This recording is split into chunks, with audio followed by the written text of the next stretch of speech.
This is our 285th episode of the Catalyst 360 podcast, kicking off our 6th year without missing a single week thanks to your support and encouragement along the way. Guests have ranged from world-class researchers and best-selling authors to some of the world's greatest athletes and coaches. Today's guest may be among the most inspiring and informative of all those who've come before. In fact, she's going to address a couple of significant topics for us in a single interview. Two topics that may seem to be unrelated, but in the end are a reminder of our common human condition. Welcome to the Catalyst 360 podcast. I'm your host, Dr. Brad Cooper of Catalyst Coaching 360, and today's guest is Kim Norvell, who's been battling cystic fibrosis for over 55 years, ever since her diagnosis at the age of 6 months. Those diagnosed with CF in the 60s were not expected to make it to first grade. Kim has far exceeded the expectation, not simply in terms of number of years, but also the impact of those years as well. Oh, and by the way, she's been married to a top-tier college football coach, Colorado State University's Jay Norvell, for 26 years. Football coaches at that level generally work 15-hour days and aren't known for their health and wellness. Jay, he's the exception, and we'll be tapping into some of his secrets on that front on the back half of this discussion. If you're a regular listener, you'll hear me often mention our top-tier health and wellness coaching certification, or the option for employers and EAP services to integrate health and wellness coaching into their program or their platform. But when I was out riding, I realized, I don't think I really talk about what health and wellness coaching is. Many people might think of the third grade PE teacher, high school volleyball or football coach, maybe somebody on social media selling supplements or posing in front of a mirror. This isn't any of those. A nationally board certified health and wellness coach is a specialist, trained and experienced in behavior change and helping individuals move forward to becoming their best self. If that sounds like something you'd like to pursue, or maybe it's something you'd like to bring to your organization to help your employee team members, please reach out to us anytime.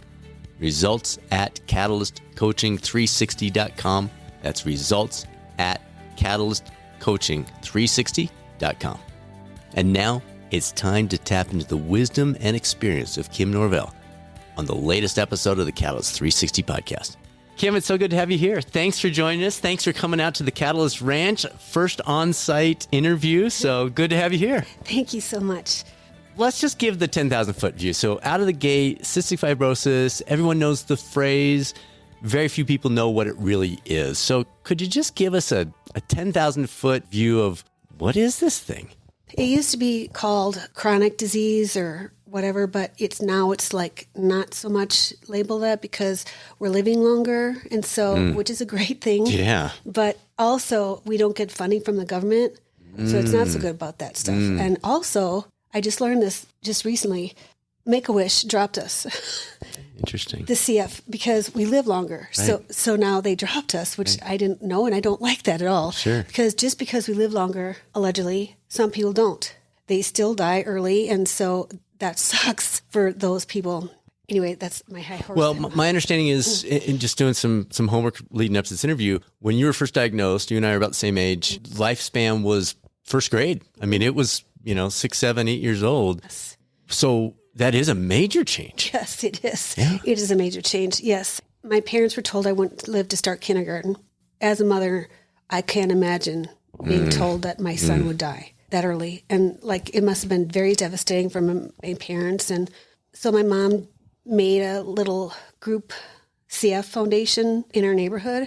And actually a girl's mom that was in our group, her and I have become friends. And so she has had lung transplant, liver transplant. She needs a kidney transplant, all these things. And we're the same age. Wow.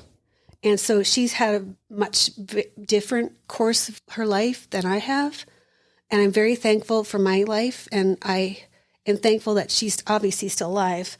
But the amount of going for our dialysis 3 times a week sucks.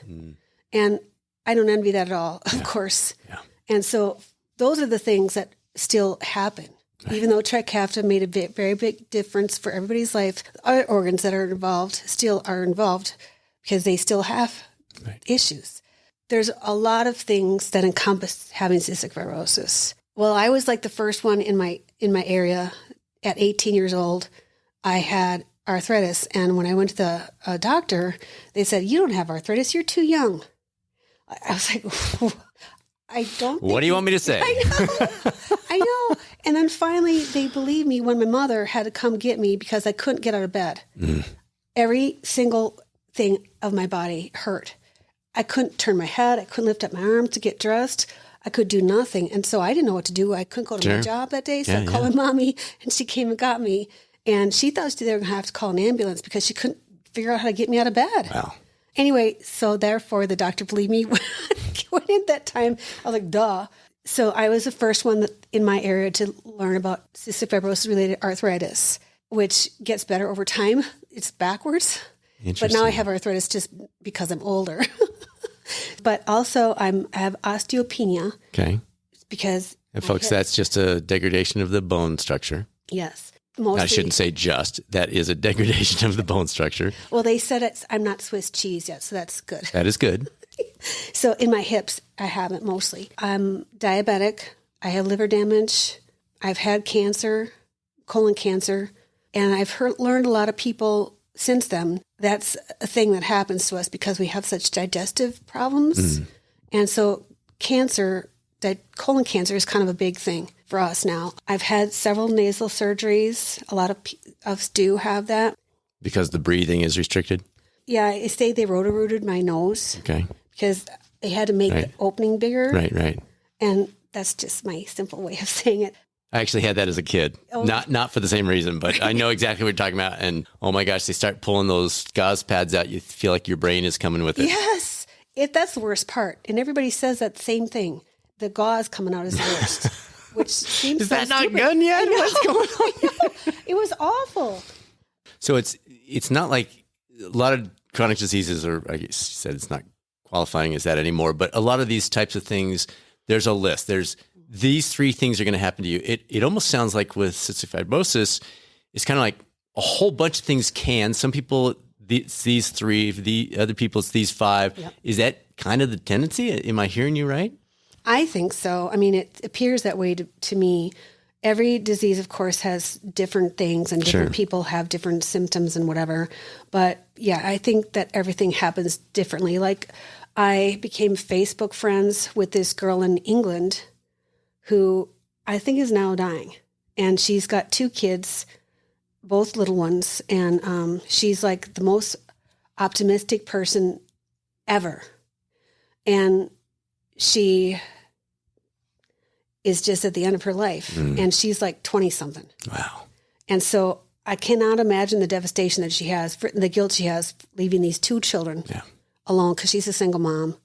And she takes Trikafta too. So it's all different with every person. So there's no one thing that can fix everything in life. Right. So I'm sitting here with you. Folks, if you could see Kim sitting here, you'd think, oh yeah, she could pop off a half marathon any time now. Is that one of, I hate to say negatives, but you know, when you have a cast on your leg, everybody gets it. They're like, oh, you got a cast. My guess is a lot of people look at you and are like, well, she's totally fine. What is this thing? Like, is it harder because it's behind the scenes? You do these breathing treatments, like even this morning, you said, I'm going to do this breathing treatment before I come over. So could we schedule it this way? Sure, that's totally fine. In some ways, is it harder when it's, and I don't want to say hidden, because there's clearly some things that you're dealing with that people know about. But I don't know, talk us through that a little bit. So it's considered an invisible disease because of that reason. Yeah. And yes, because again, we don't get federal funding. So when people see me, they wouldn't know a thing. Sometimes people might say I look skinny. And they'll say, oh, I wish I was that skinny. Right. No, you don't. Right. There's a reason I'm this skinny and you don't want to have it. Right. And so like, I'm very open about my stuff, which I didn't used to be. And I am still regretting one time in Oklahoma when I did the walkathon, the Great Strides Walkathon. A mom came up to me and said, what do you do? And I was like young and flippant and stupid. And I said, I didn't realize my responsibility. And so I said nothing. I was being whatever. And she goes, oh, I just thought because your husband said you're such a fighter. And I've thought about that since the day I said it, and I regret it to this day because I was just trying to be whatever and act like I didn't care and all, I don't know. But anyway, I have a responsibility, I feel like, to tell people about my stuff because young mothers like that, they give hope. They get hope from people. Yeah. So I have to do that, I feel like, because no one told my parents that. My parents didn't have anything like that. And so I do. So I feel a great responsibility. There's a kid on Twitter that we've become Twitter friends or whatever, who also has cystic fibrosis. And he said he doesn't talk about that stuff out loud. And then now, since I've been posting stuff, every once in a while he'll like it or whatever. And so I feel like it's okay. Right. People need to know. They don't need to know everything about our life. Sure. I mean, but they do need to know it's okay. Yes. Yeah. And if you don't know something, it's okay to ask. You know, with everything in life, like my husband is Black, my kid is biracial, we're his adoptive parents. So people don't know until you tell them, or if they ask you, and people don't want to ask sometimes because they're afraid or you might get offended or whatever. I don't care. And so nothing offends me if you ask me, unless it's about my husband and you're being a jerk. Nothing offends the life of a college football D1 white. That's right. Yes. So I feel like we should share as much as we can with people who want to know things, because it sucks to be ignorant about things, especially like your own disease. I mean, I didn't know a lot about my own disease for like years because I just chose not to. And I still kind of choose not to. Sure. But that's just my way of getting through it sometimes. Avoidance and denial are my two biggest. Boom. Yes. Love those strengths. I'm good at those too. Right? They come in handy sometimes. Oh my gosh. All right, Kim, you're such a positive person. Like, this is the first time we've met in person, but we've followed each other. We've communicated a little bit. Yes. And you're just so positive. And you just went through this, I don't want to call it a laundry list, but it's a lot of stuff. How do you keep that positivity in the midst of that? Is part of it that modeling, that hope that you want to provide of, and the realization you're in a world of people that it's even worse, and you're seeing that more regularly than maybe I would. Mm-hmm. So it's a constant reminder for you. What creates that positivity? I'm sure it's a bunch of stuff, but throw it all out there for us. So first of all, my husband, because he's very lively and competitive and has all these qualities I wish I had, but I always want to be better and beat him at things. So that provides me with a lot Get of him. Yes. So but the Peloton, I bought my Peloton when COVID was in the middle, and we were in Nevada, and the weather changed, and so I couldn't do my walking. And so that saved my life, is my Peloton and my dog. He wouldn't ride the Peloton because he just didn't. And so for years, it sat in our room, and he never used it. And then last year, he started using it, and I would get so mad at him because every time he would use it, he'd tighten the seat so hard. I couldn't untighten the seat. So I'd yell at him every time I came home. I'm like, can you please not do it so tight? And so now he rides like an hour, and he rides it like on 60, and I can't do that. And so him being like that inspires me to be better. And so that's a lot of it. Also, journaling, which I think everybody should journal. Amen. I don't do it any kind of way, but I write down everything I eat, when I eat it, if I do my insulin, my vest, my breathing treatments, when I walk the dog, how many miles. I'm kind of OCD about that stuff. And how I felt the day after I walked or ate something different or whatever. Sure. And so I have everything down, which also helps when I go to the doctor to say what days I felt bad or whatever. And an easy, quick review of, Thursday. Yeah, that was the whatever. Yes, exactly. And then I also just think about my friends. My whole life, we've moved so many, well, not my whole life, but since I've been with Jay, we've moved around a lot. Which is most of your life. Yes, that's true. And so I've known many people who have things that are worse than mine, and I swear to God, never complain, ever. Specifically, I have my friend Lisa in Oklahoma, who's got lupus and muscular dystrophy, and she had 3 dogs at one time, and they love her so much. And so, like, when she walked in the house, they jump on her, and she fell down, of course, and she broke her femur. And she wasn't mad at the dogs, and I was really mad at the dogs. And she was like, I can't be mad at my dog. I'm like, what is wrong with you? But now that I've got a dog, I get it. Totally. I would never be mad at Chip for doing something he didn't know would hurt me. Even though every day I take him for a walk and he chases squirrels and he rips my arm out my socket. But anyway, so I get that now. But she, even when she had a broken leg, which took longer to heal, of course. Anybody else, Her and I also, she was the one who talked to me about getting a cleaning woman, because neither one of us ever wanted to get a cleaning woman, because I feel like it's my job. My house is my job. Sure. And if I can't take care of my house, I'm not a good wife. And she got me on that one. So she's like the only one I could ever talk to about that got me, because everybody else would be like, oh, totally understands. You need to do that for you or whatever. And that means nothing to me, your words. Right.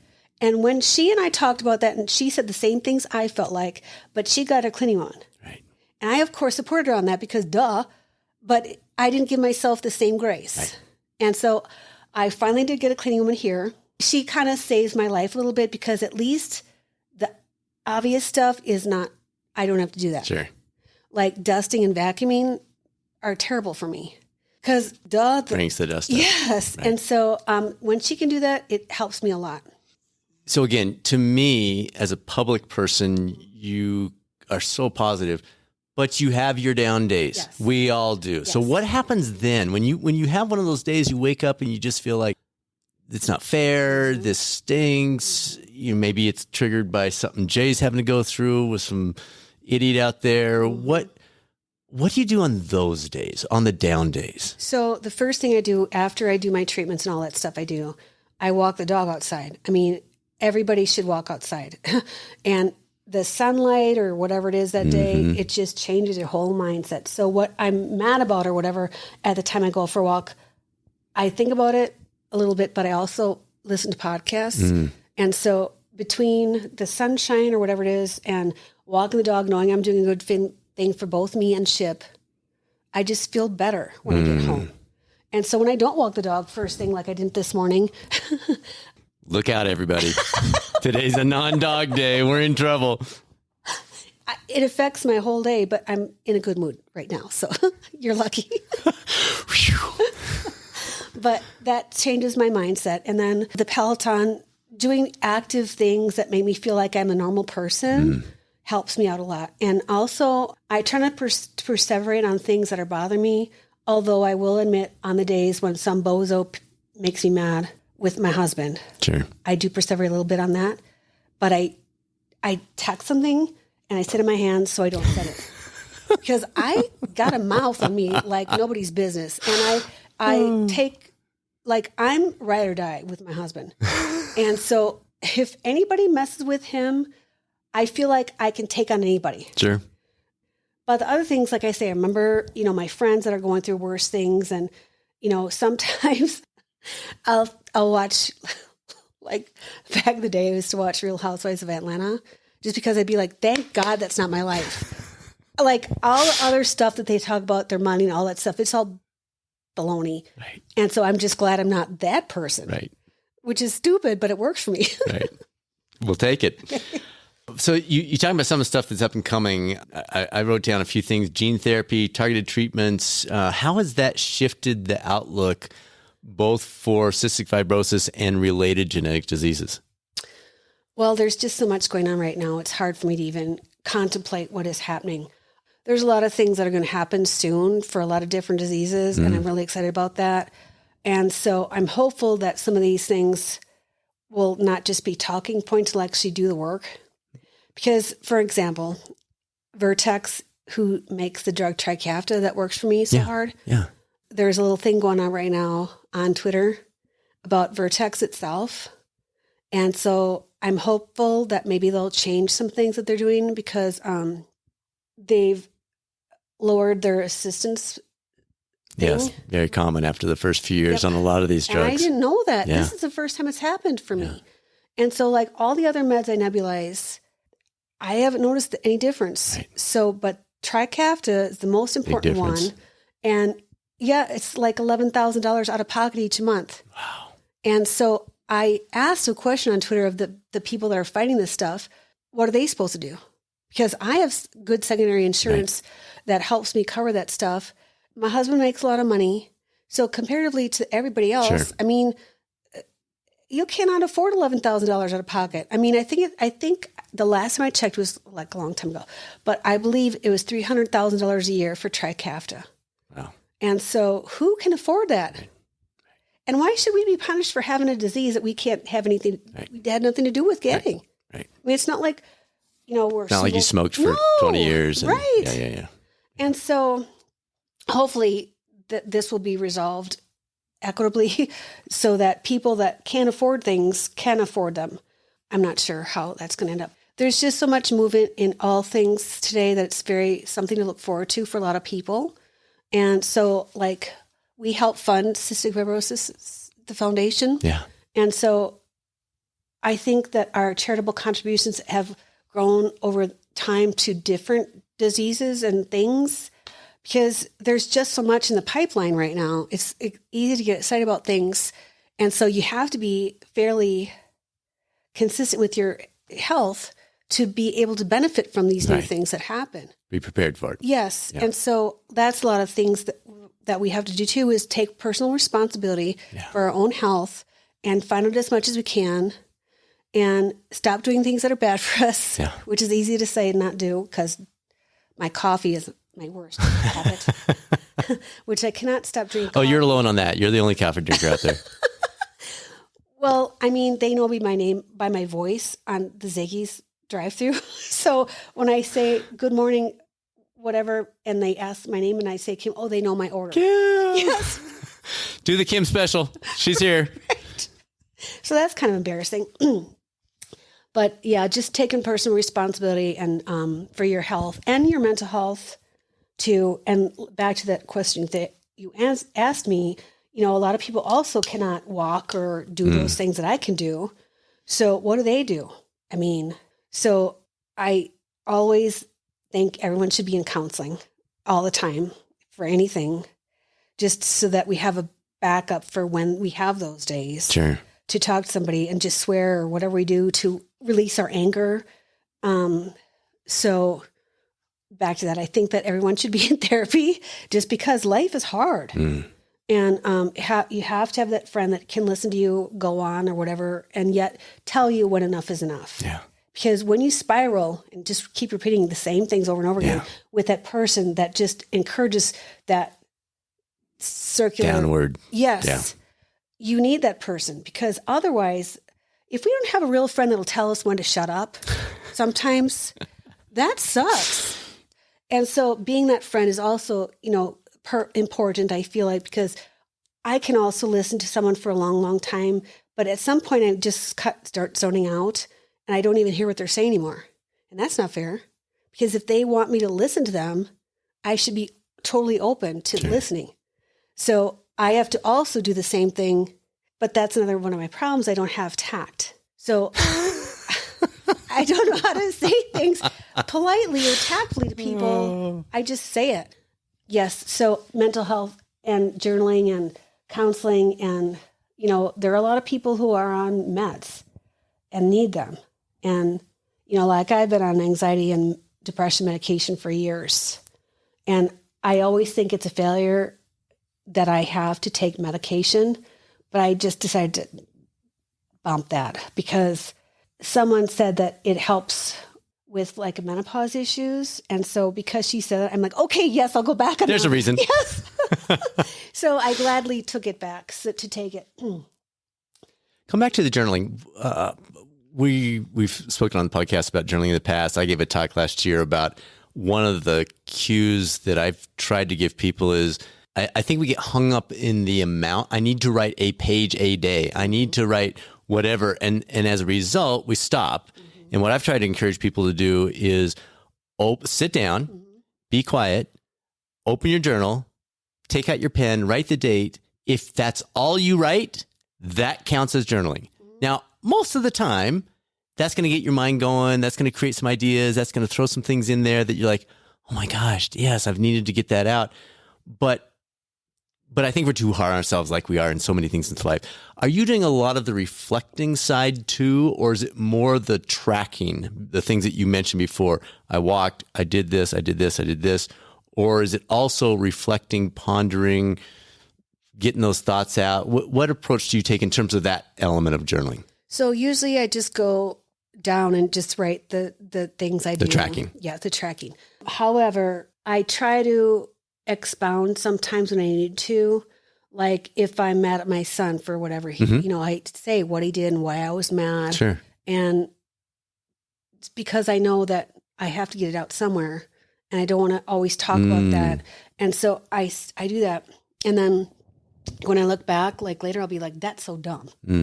My perspective. Yes. Yeah. Yes.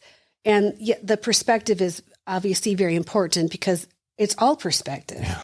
I probably do that more than I think I do. I do that for a specific reason, which I won't mention here.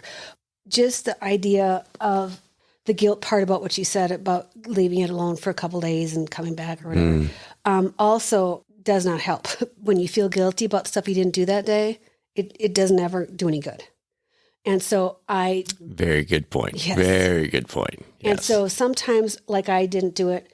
Like this week has been just a crazy week with recruiting and some other stuff. And so there was a few days when I did not do it. And so I tried to go back retroactively to say what I did because I have such a terrible memory anyway.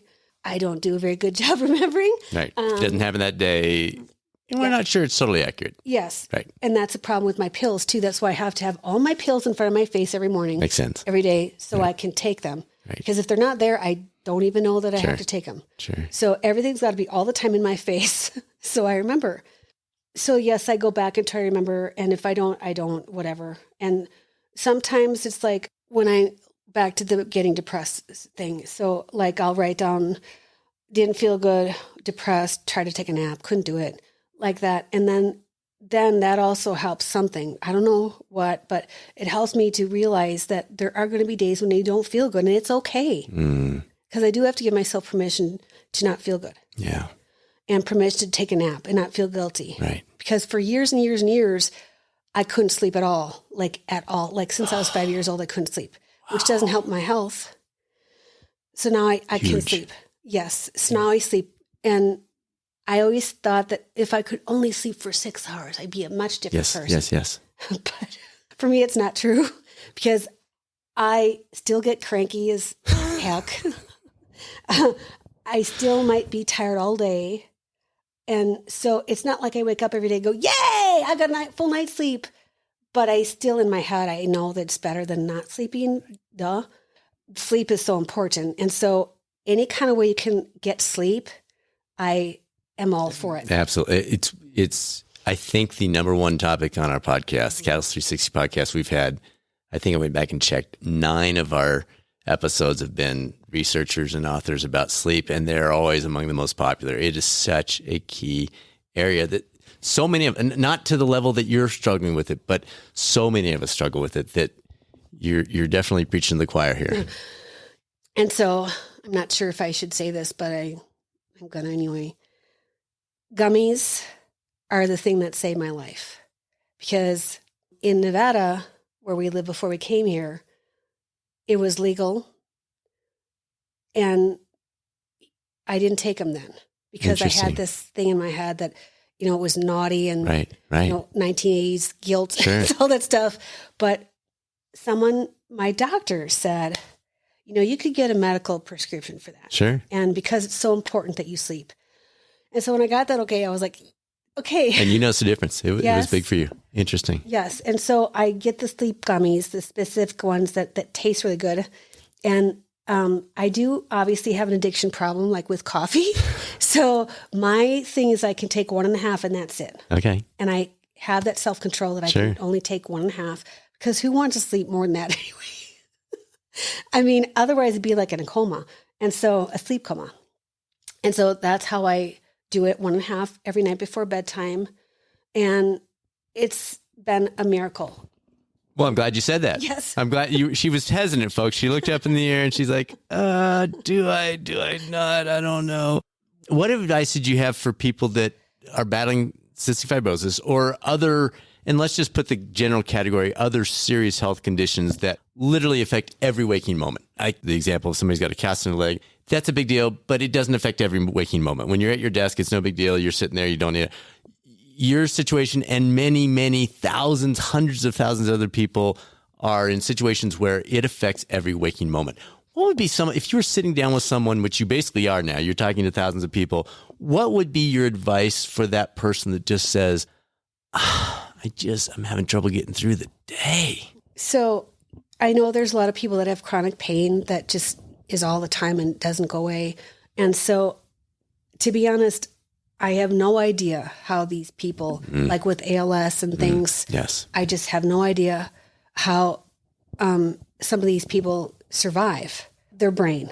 There was one guy I follow on Twitter, and of course I forgot his name, Brian Wallach, I think. He's got ALS, and he's in a chair and is losing his capabilities, and he's got 2 small children, and his kids keep him there.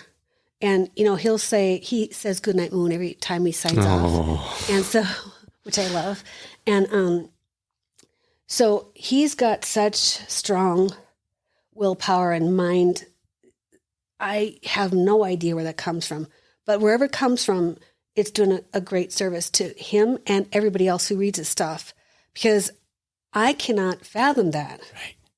And he somehow suffers through it all and ends with a smile and enjoys his wife and his family life. And so the family saves, I don't know him. I just feel like his family saves him every day from himself, or the thought of, I just wish it would be over, because he's got his family. Sure. And so that's, but he's tuning into that too.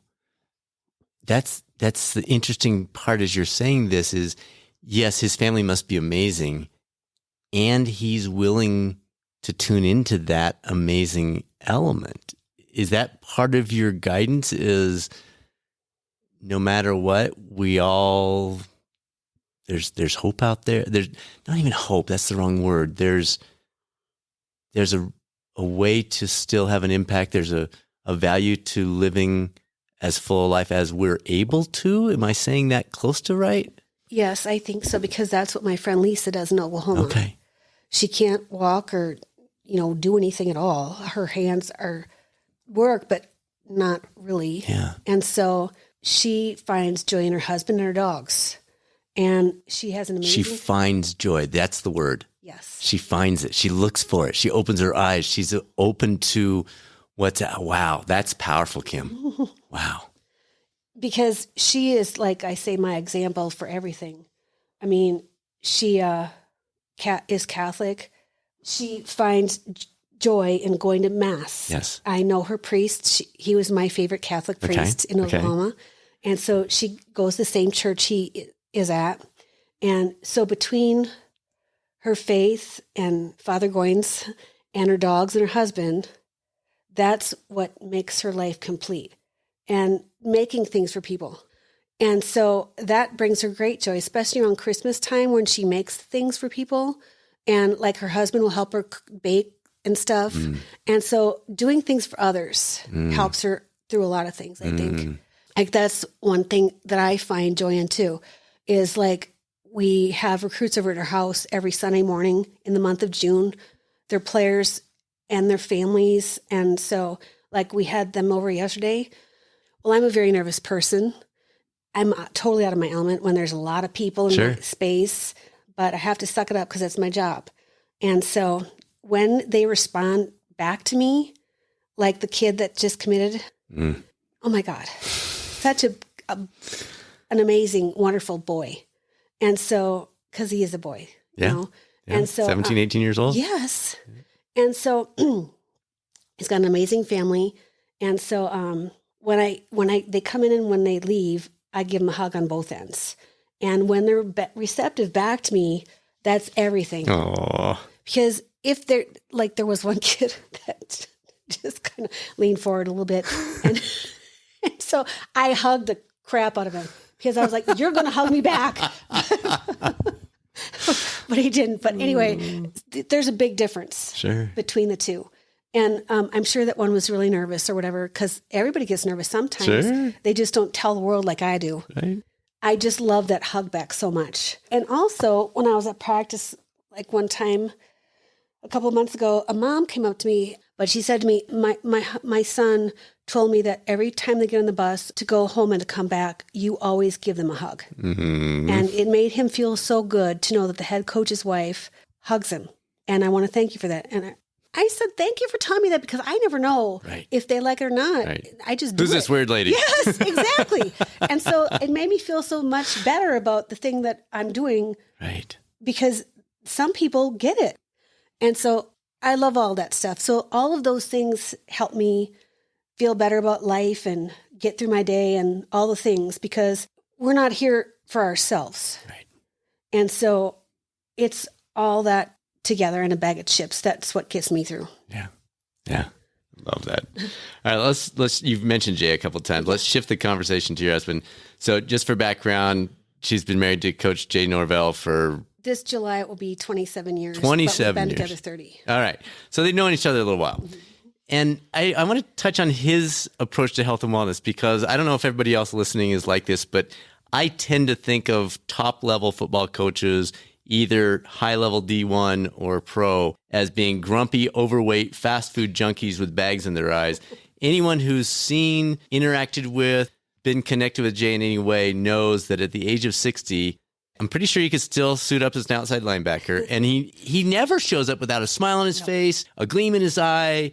Like he is thriving. That is thriving equals Jay Norvell. What's his approach to health and wellness over an incredibly stressful job? And where I want to take this is, we have a lot of executives listening. We have a lot of managers. We have a lot of maybe single moms that are working 2 jobs. We have people that are trying to sustain Jay's schedule, and they're using the schedule to say, I guess I can't be well. I can't pursue health. And Jay, again, I don't know Jay personally, but from an arm's length, seems to have figured out an approach that allows him to live this crazy life, hold this crazy schedule, and yet love his family and be healthy. So what's he doing?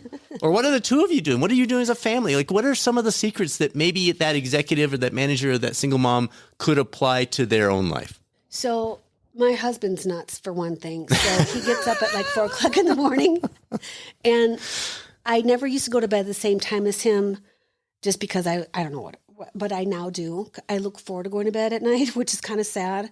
But I do. It's my We're all there. We're all there, Kim. It's my favorite place. I love getting to bed. And so he goes to bed. He goes to bed early every night. He has a routine he does every day. Every day it's a little bit different, because one day it's yoga, or one day it's this, or one day it's that. Sure. So he does exercise every morning, and then he meditates for 20 minutes, and then he reads his Bible, and he has he listens to audiobooks while he's exercising or whatever. And so that morning routine is everything to him. It changes his whole perspective on life. And, you know, and another thing, my husband's also Catholic, a very good Catholic. And so he prays every day for his people by name. And he gets on his knees every night and prays that night too. So forever in his mind, everybody else is always there, and always. He always prays for me and my son first, and then everybody else on his list, which is a long list. And so I don't know how he remembers her, but he does. And so that's the way he starts off every day. And then he fasts, intermittent fasting, which I try to do, but I'm not so good at it because I have to take my pills morning and night. Right. Fat. Different situation. Yes. And so he intermittent fasts, and he says it's changed a lot of things for him. And I make his lunch every day, so I make him a salad. I could make him a salad the same way every day, and he'd be happy. I don't get it at all. Susanna and you are going to have to take some notes here, because that's my everyday, a massive salad with some salmon or chicken or some protein source, like every day of my life. So yeah, you guys can commiserate over it. He eats it while he's working, because a salad you can eat with your hands. Right. So lunchtime, he's got the salad going. Yes. And then he has the same friends since elementary school. Ooh, interesting. So he maintains those friendships throughout his whole life, and they come a lot of times to the games and, you know, the spring game, everything. So they are very supportive of him. And when I'm mad at him, I can text this one friend in particular, and he'll commiserate with me. Oh, I know. And so that helps me too. So he maintains, and also his 3rd grade teacher, Mrs. Brown, he still has contact with her. I mean, who does that? That's awesome. I know. And so every time he's got a game, she texts him and says, good job or whatever. And so, I mean, those relationships are crucial to him. Everybody should have those people. Yeah. This is dumb, but he also has a new agent, and that has made both of our lives much easier. Is that right? Also, his agent had a daughter that died from CF too. So we have a connection there. Yeah. And he doesn't make me feel weird or bad about the fact that I'm alive and she's dead. We just have conversations, which sometimes he'll cry, but he's a man. He knows it's okay to cry. Right. And so, but I like that he can share that with me because I understand him. And everybody in the world doesn't necessarily understand that. And so I like Brian a lot.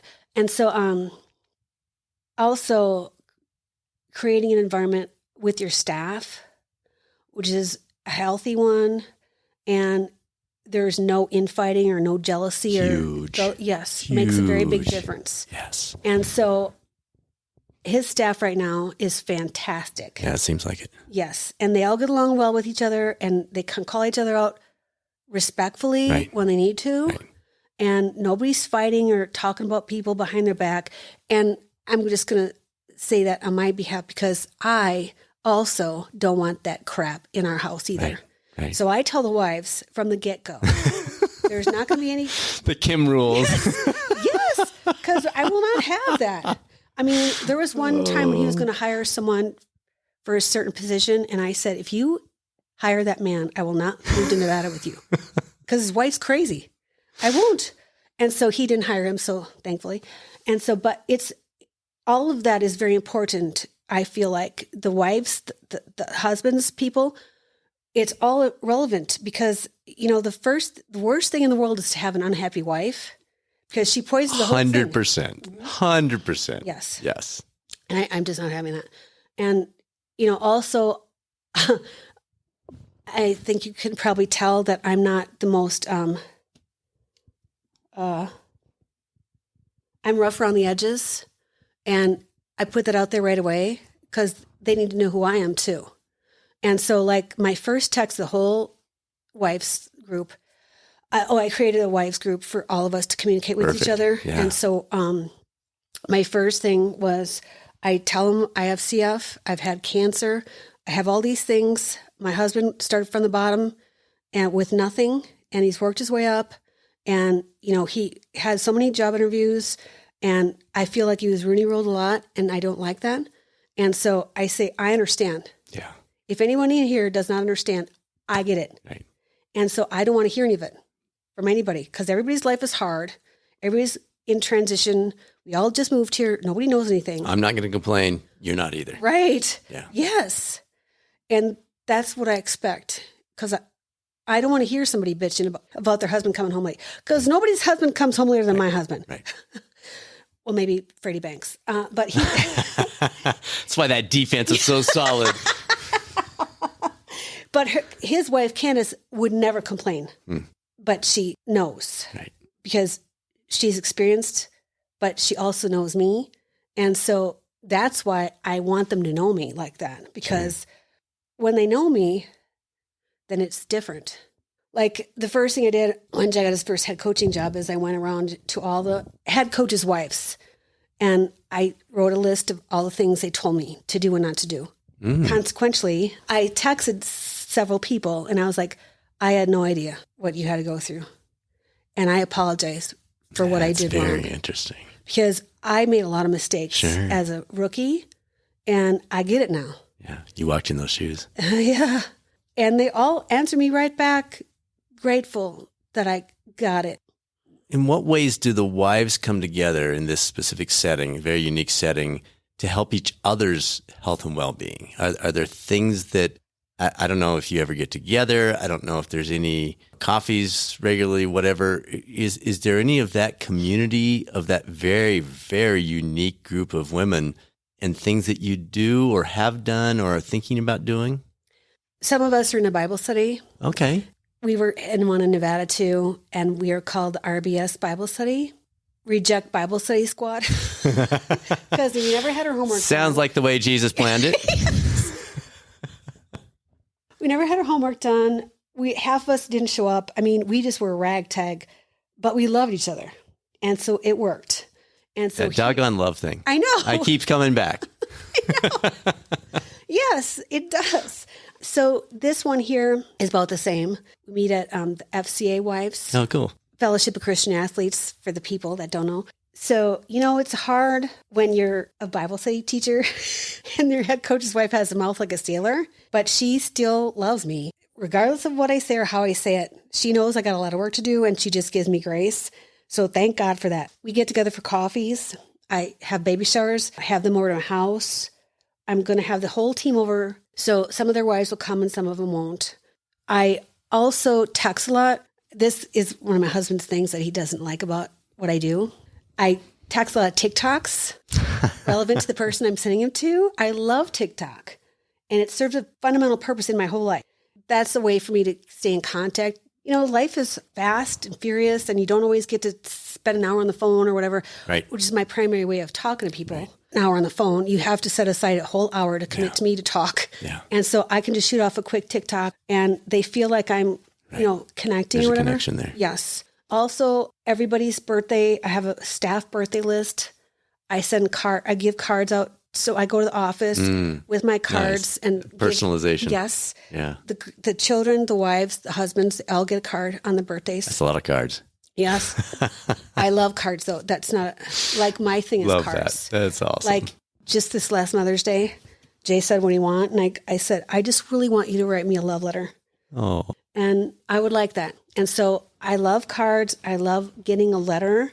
And so I try to incorporate some of those things to those girls too. And they like it. I think, that's the first thing they get is welcome to the Ramley. Right. And so I feel like that's really important. Makes everyone feel like they're included. I guess there's 3 times this season where we have something for the whole staff, including equipment, trainers, medical staff, all the people. We host an event for all of them. And so I think that also makes people feel welcome and important and recognized. One thing, I'm going to say another thing about my husband, which is so great about him. He knows all the janitors by name. And so the janitors bought him a Christmas present. I'm like, that's is awesome. So sweet. I mean, that's cool. That is.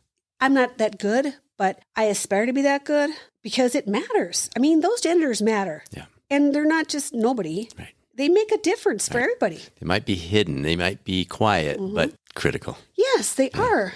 So it's interesting. I didn't expect this, but as you were going through the things that both you and Jay do on a regular basis, we have things called the 4 cornerstones, the Cattle's cornerstones: move, fuel, rest, and connect. And you nailed all 4 of those very specifically, very extensively.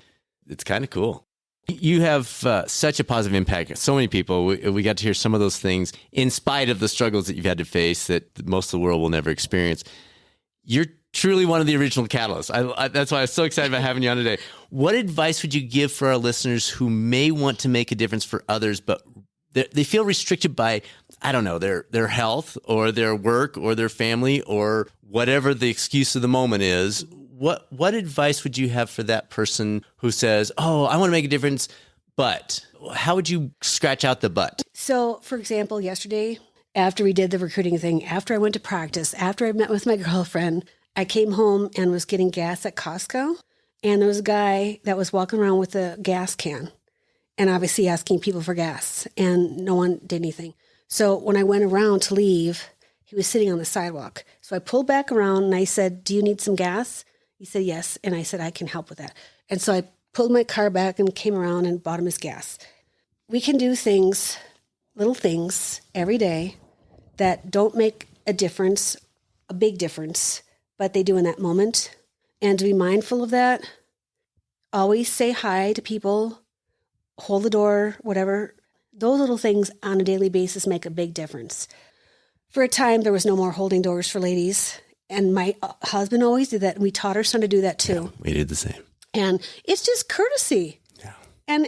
And not just for women. No. Hold it for the next person coming through the door. Yep. For goodness sakes. Come on, folks. It's not that hard to be nice. It really isn't. Those things on a daily basis can make a difference. Looking for those opportunities. Yes, looking for those opportunities, being aware of them. And like I said, I like talking on the phone for like whatever. Just remembering every once in a while someone you haven't talked to in a minute or someone you just feel strongly about at that time. My girlfriend in Dallas, she started doing that too because we hadn't talked for like a long time because our lives are both busy. And so she makes a habit of it like probably every other week or something, she'll just randomly send me a text about nothing. Just say hi, have a good morning, whatever. And it makes me smile every time I see that message. Yeah. And so I try to be mindful of that because I can take everything for granted like that all the time. And every time I see Renette's text, I'm like, yay, Renette's thinking about me. And it just does my heart good. There's no mulling in your depression or feeling sorry for yourself. It's just positivity, being fearless, and going for what you want to go for. And that's why we wanted to have you on, because you embody that, Kim. I just love it so much. Thank you. I've got one last question for all the Ramley members out there. So how can we get you and Jay to stay in Fort Collins for the rest of your lives? We all want to know. We want to hear what from the voice of Kim Norvell. How do we get you to stay in Fort Collins for the rest of your lives? That's no pressure. So people ask me if I like Fort Collins, which everybody does all the time. I always say the same thing. I love it here. People have been genuinely nice to us. They've embraced us openly. And even when we sucked, like his radio show every Wednesday night during the season, the same core group of people would come. The same group of people would clap and love on us and give us hugs and stuff. And I became close to some of those people because they genuinely care. Yeah. There's a lot of us here. Yes. And I don't like people that just talk to me because they want to talk to Jay. You know, you could smell them a mile away. Sure. And so I've got good radar for that. But I haven't had, you do. Yes. But none of them have done that so far. And so like the house we bought for other people because, you know, like yesterday we had all those people over. Sure. So I have... Yeah, you got to do a lot of hosting. Yes. Yeah. So I have Easter and Thanksgiving at our house for the players. We're having the whole team over. And so we have a house that can account for all those people because we didn't have that in Nevada. Sure. But we still had the people over. We just slammed us all together like sardines, Right. Which was fine. So we have our house, and I'd like it to be our retirement house. Getting old, I don't want to move again. I don't want to go through all the stuff that I have to go through. I would love to stay here. You heard it here first, folks. We just love you. I mean, the community loves you guys. I always tell folks, we know from Jay's previous history, we're going to be winning games here very soon. But I just love how he grows young men in his program, not just other coaches, but the players. I cannot imagine as a parent finding a better coach for my son to play for. It would be on the verge of impossible. So we love you guys. We hope you make this your permanent home. Thanks for sharing your life, your strategies, why you're so optimistic, the things that you're doing to get that rolling on the bad days. It was just so fun to have you here. Thank you. Oh, you're welcome. Thank you for having me.